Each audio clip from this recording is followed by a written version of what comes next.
देख ली अगला लेसन, राम का वनगमन।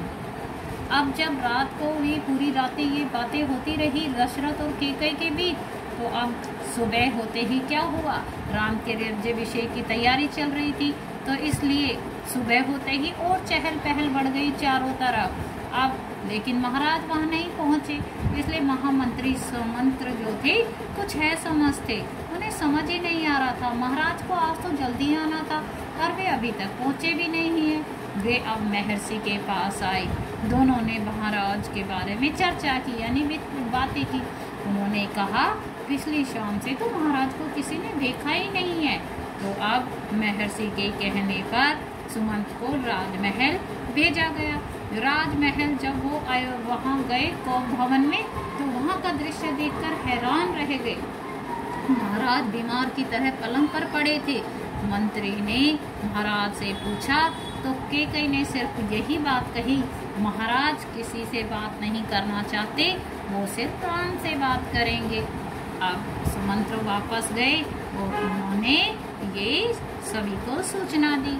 जब राम दशरथ के पास आए तो कैकेयी ने उन्हें बताया कि अपने 2 वरदानों के बारे में, कि मैंने तुम्हारे पिता से अपने 2 वरदान मांगे हैं, मुझे ये इनमें इसलिए ये इतने लाचार दिख रहे हैं।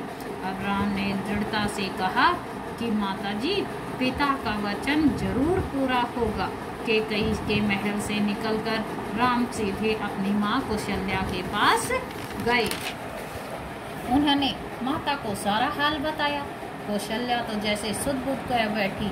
माँ ने कहा चलो ठीक है, ये राजज्ञा अनुचित है, पर राम ने कहा माता ये राजज्ञा नहीं है, ये मेरे पिता की आज्ञा है। लक्ष्मण तो इस बात से बिल्कुल भी सहमत नहीं थे।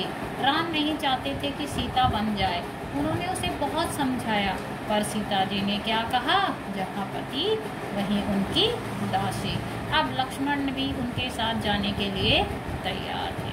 तब कैकेयी ने तीनों के लिए वत्कल के व्रत ला कर दे दिए, जो ऋषि मुनि पहनते हैं। जहाँ सभी लोग उत्सव की तैयारी में लगे थे, अचानक जब सबको पता चला तो वहाँ उदासी ने घर कर लिया।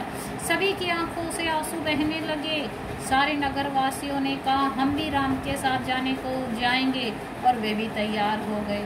राजा दशरथ बेचारे कुछ नहीं कर पाए।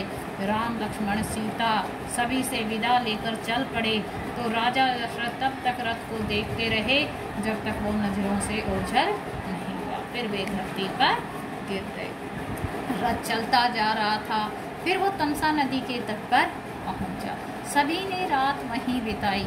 अब जो थे राम सारे नगरवासियों को वहां से बिना बताए चले गए, क्योंकि वो नहीं चाहते थे सभी उनके साथ जाए। चलते चलते शाम होते होते वो रिंगबेरपुर गांव पहुंचे। वहां निषाद राजगुरु ने उनका स्वागत किया। सुबह राम ने मंत्री जी को समझा बुझाकर वापस भेजा और सुमंत्र वापस चले गए। तो यहाँ पर रिंगराज ने उन्हें नाव से नदी पार करवा दी। सुमंत्र जब खाली रथ लेकर अयोध्या पहुँचे तो सभी राम के बारे में क्वेश्चन कर रहे थे, सभी जानना चाहते थे। महाराज जो है सुमंत्र के पास महाराज दशरथ को सारी बातें बताने लगे, लेकिन दशरथ की बेचैनी बनी रही। अब वो उन्हें समझाते रहे, लेकिन दशरथ सिर्फ राम राम कह रहे थे। वन गमन के 6वें दिन दशरथ ने अपने प्राण त्याग दिए। वे जो है दूसरे दिन महर्षि वशिष्ठ ने मंत्री परिषद से चर्चा की कि महाराज के मृत्यु के बाद जो है भरत को यहाँ पर बुला लिया जाए अयोध्या में।